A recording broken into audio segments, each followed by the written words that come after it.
Hi everybody, happy Sunday. I hope everyone had a great day yesterday. If you attended a march, thank you in particular. It's important that we all stick together and make sure our voices are heard, because the next 4 years, they're going to be a doozy. And we got a full baptism into the nonsense that is coming in Sean Spicer's press conference yesterday. And that's what this video is going to be about today. I'm going to try to keep it short, but it's very important.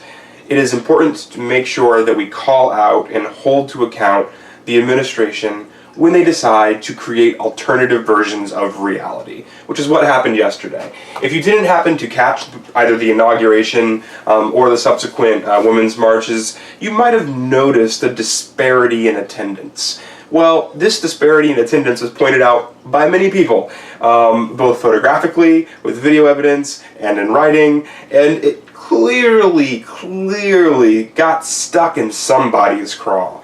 Because when Sean Spicer came out yesterday, he spent the majority of the first press conference of the administration assuaging the ego of President Donald Trump. And not just assuaging his ego, but doing it with demonstrably false lies. I mean, things that are recorded for posterity's sake. So without further ado, let's go through a few of Sean Spicer's comments yesterday and talk about the reality of them. So the first was in regards to the framing of photos, and Sean Spicer stated that they were framed to intentionally show reduced attendance. Here, I recommend you go to Vox.com. They have a perfect photo comparison, both shot from the same vantage point at the same time for both inaugurations, both 2008, 2012, and 2016 are the subsequent years of the actual presidents, 2009, 2013, and 2017, and it's very clear that the National Mall was nowhere near full on Inauguration Day this year, not even close. Now compare it to the photos from the Women's March yesterday. You'll see what I'm getting at. Then he discussed the white floor coverings. The white floor coverings. There were no white floor coverings at Obama's inaugurations. And you know what? This one is partially true. In 2008, the first election of President Obama, there weren't white floor coverings. Do you know why they added them? Because there were so many people, it was causing stupid amounts of damage to the grounds. So guess what? In 2012, they were there. And guess what? We have pictures of people standing on the white coverings in 2012. So dear Sean Spicer, we have photographic evidence. They were there. The pictures from 2012 include the white floor coverings. No one's out to get you. It's just the facts. People didn't attend your inauguration. Get over it.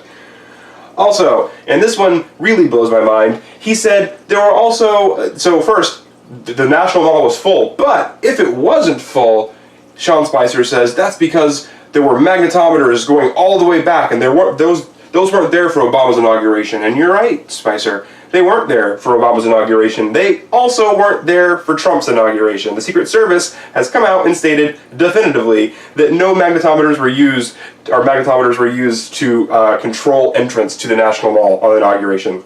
They weren't there. So, you know, maybe check with other parts of the executive branch before you start making blanket statements that are demonstrably false. And finally, and this one I think is the one that really got to me, was the metro counts. I want to quote him verbatim here. We know that 420,000 people used the DC public transit yesterday, which actually compares to 317,000 who used it for President Obama's last inaugural. Yeah, so here's the thing, Press Secretary Spicer.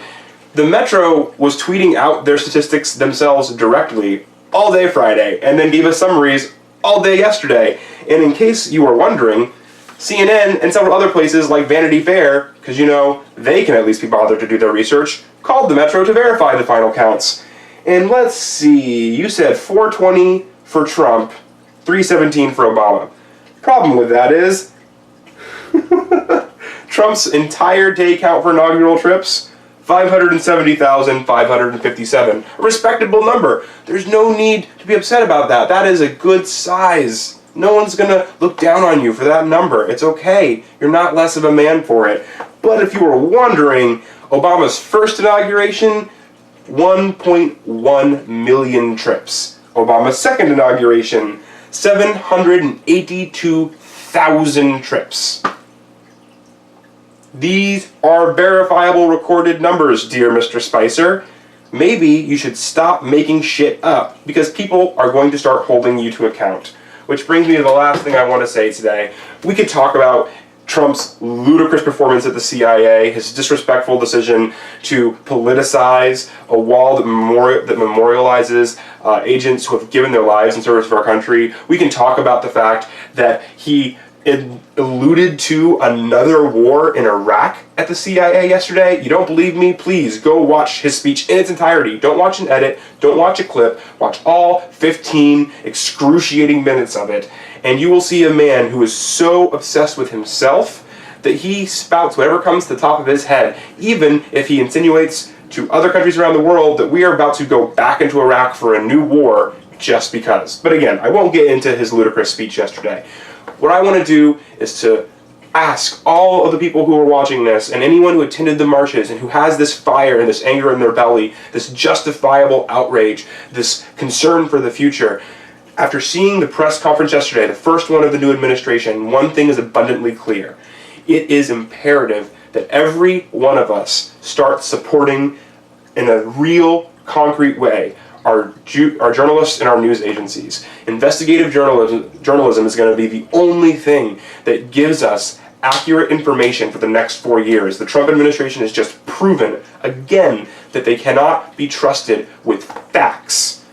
And if you think I'm being hyperbolic or over the top, this morning, Kellyanne Conway further confirmed that by stating it wasn't that Spicer was saying falsehoods, it was that he was presenting alternative facts. Not alternative theories, not alternative hypotheses, not alternative beliefs, not alternative viewpoints, not alternative right. No. Not things that can actually have alternatives. No, alternative facts. This is what we're getting into. So please, if you have enough money to have a Netflix subscription, they go from $7 to $14, depending on how fancy you are and whether you still need physical discs.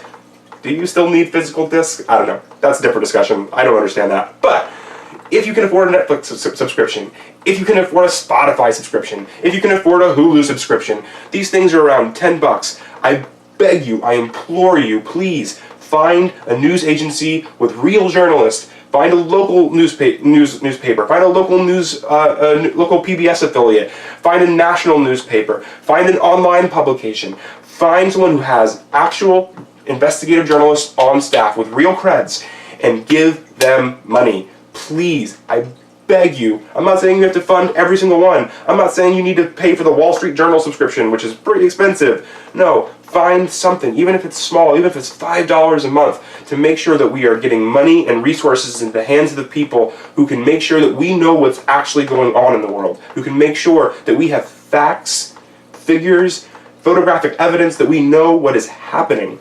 Because our administration has just proven they're out to create an alternative reality. And I don't know about you, but I like real reality. I don't need a reality TV star to script life. So, I hope you're having a good weekend. Have a great week. The resistance has begun, ladies and gentlemen, and you can help by supporting a news agency. Support investigative journalism.